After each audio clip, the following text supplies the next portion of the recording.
इन दिनों पूरे देश की निगाहें यूपी इलेक्शन पर टिकी हुई है और हर कोई ये जानना चाहता है कि आखिर यूपी में काबा। वहीं हाल ही में यूपी से लौटे देश के जाने माने पॉलिटिकल एक्सपर्ट और सपाक्स के राष्ट्रीय उपाध्यक्ष जोगिंदर सिंह भदौरिया ने एमपी न्यूज के साथ एक्सक्लूसिव बातचीत करते हुए यूपी इलेक्शन की हवा किस ओर चल रही है इसका राज भी खोला। देखिए खास बातचीत। नमस्कार, स्वागत है आपका एमपी न्यूज़ में। मैं राधा आपके साथ। इस समय पूरे देश की निगाहें उत्तर प्रदेश के चुनावों पर है। यहाँ हर कोई जानना चाहता है कि यूपी में काबा। इसी कड़ी में आज हमारे साथ जुड़े हैं खास मेहमान जो कि पॉलिटिकल एक्सपर्ट हैं। हमारे साथ हैं जोगिंदर सिंह भदौरिया जी, जो हाल ही में प्रदेश से लौटे हैं। आइए इन्हीं से जानते हैं कि इस साल यूपी में इलेक्शन की हवा क्या कह रही है। राधा जी धन्यवाद। एमपी न्यूज़ के दर्शकों को मेरा नमस्कार, प्रणाम। मैं ठाकुर जोगिंदर सिंह भदौरिया आज उत्तर प्रदेश से मध्य प्रदेश की धरती पर हूँ और यहाँ मालवा की धरती को नमन करता हूँ। इंदौर की अहिल्याबाई नगरी को मैं नमन करता हूँ। राधा जी, यूपी की जो पहला, दूसरा और 3 चरण यूपी के हो गए हैं, ये एक निर्णायक मूड में जा चुके हैं। यूँ कहें तो कि अभी 4 चरण बाकी है, लेकिन 3 चरण जहाँ जाएंगे वो एक निर्णायक चरण हो गए। पहला और दूसरा चरण जाट बहुल रहा, जहाँ किसानों की अपनी समस्याएं थी, और तीसरा जो चरण था वो सपा का गढ़ था। लेकिन सपा वहाँ अपने गढ़ में अपनी मजबूती कितनी दिखा पाएगी, ये आने वाले परिणाम बताएंगे। लेकिन आज की स्थिति में अगर देखा जाएगा तो जहाँ सपा ने, आप देख ही रहे होंगे कि अखिलेश जी हर चैनल में आकर कह रहे हैं कि हम तो 100 सेंचुरी मार चुके हैं। तो जहाँ सेंचुरी मारने का वहाँ वो दावा कर रहे हैं, वहाँ उनकी स्थिति क्या होगी ये 10 तारीख को पता चलेगा। लेकिन इतना निश्चित है, मैं इतना निश्चित कह सकता हूँ कि वहाँ इन्होंने जाट, जो जातिगत समीकरण के आधार पर जो चुनाव लड़ा है, उसमें जाट और किसान जो इनसे नाराज था, उसने निश्चित रूप से जो है सपा को वोट देने का काम किया होगा। इसी प्रकार से तीसरे चरण की हम बात करेंगे तो तीसरे चरण में जो सपा का गढ़ है, उसमें मुझे लगता है कि भाजपा अपना सेंध मारेगी, और जिस तरह से भाजपा ने वहाँ पर भी पिछली बार रहा था, तो भाजपा अपनी सीट बचाने में कामयाब रहेगी। आप सपाक्स पार्टी के उपाध्यक्ष भी हैं। क्या मानते हैं आप कि एंटी इनकम्बेंसी फैक्टर इस समय काम कर रहा है? देखिए, उत्तर प्रदेश में चुनाव अलग तरीके से लड़ा जाता है। वहाँ सत्ता में रहने का या सत्ता में रहने का विरोध का चुनाव नहीं होता।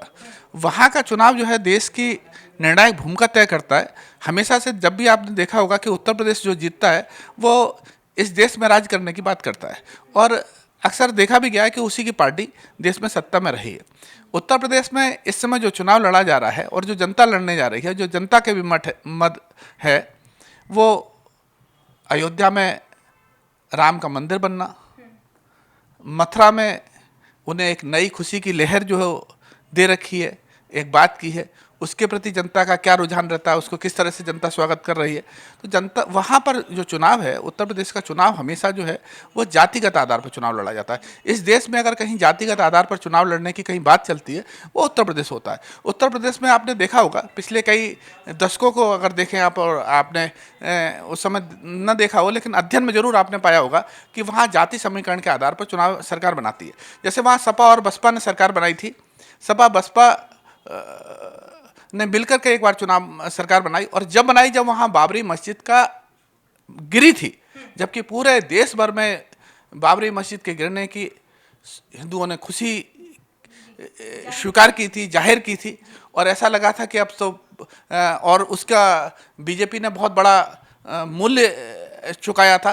3 राज्यों में सरकार गंवाई थी। उसके बाद ऐसा लगा कि यहाँ पर सब कुछ होंगे, लेकिन जब जातिगत वहाँ फैक्टर एक साथ हो गया, वो फैक्टर था MY फैक्टर और plus SC factor. MY plus SC factor हुआ तो वहाँ एक नारा भी चल गया था उस समय, मिले मुलायम कांसी राम, हवा में उड़ गए जय श्री राम। तो वहाँ हमेशा जाति आधार पर चुनाव होता है, लेकिन इस बार जो है बीजेपी ने इसमें भी सेंध लगाने की कोशिश की है, क्योंकि ये दोनों डाइवर्ट है, एक साथ है नहीं, न बुआ बबुआ एक साथ है, बुआ बबुआ दोनों अलग अलग है। इसी के साथ ही भदौरिया जी आपसे जानना चाहते हैं कि इस बार कांग्रेस भी सभी सीटों से चुनाव लड़ रही है। किस तरीके से इस साल के चुनाव पर ये असर डालेगा?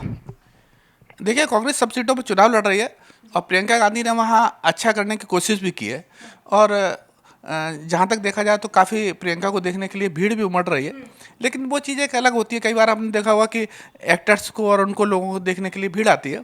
एक्चुअली क्या है कि वहाँ कांग्रेस जो है अपने मूल उस पर काम नहीं कर पाई है, क्योंकि वहाँ उन्होंने संगठन तो खड़ा नहीं कर पाई।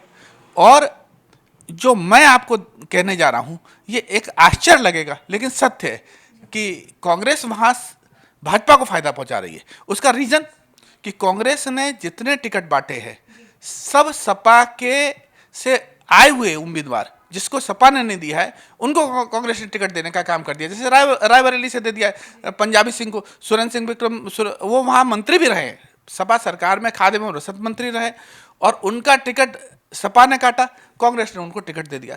इसी तरह से कांग्रेस ने तमाम टिकटों का ये बंटवारा किया है। जो सपा के मजबूत उम्मीदवार थे उनको कांग्रेस वहाँ अपना मत प्रतिशत बढ़ा लेगी, ये एक अच्छा कर लेगी, लेकिन जीत के तरीके से कहा है कि कोई बहुत बड़ी जीत हासिल कर लेगी, तो ऐसा मुझे नहीं लगता।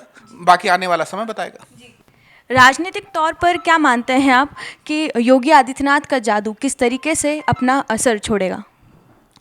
देखिए, अगर वहाँ काम की बात करें तो योगी जी हमेशा बोल ही रहे हैं, और वहाँ की जनता भी मुझे लग रहा है कि योगी जी को पसंद करती है, और योगी जी ने काम तो किया ही है, और काम के आधार पर अगर मत आता है तो योगी जी के पास योगी जी को जनता चुनना पसंद करेगी।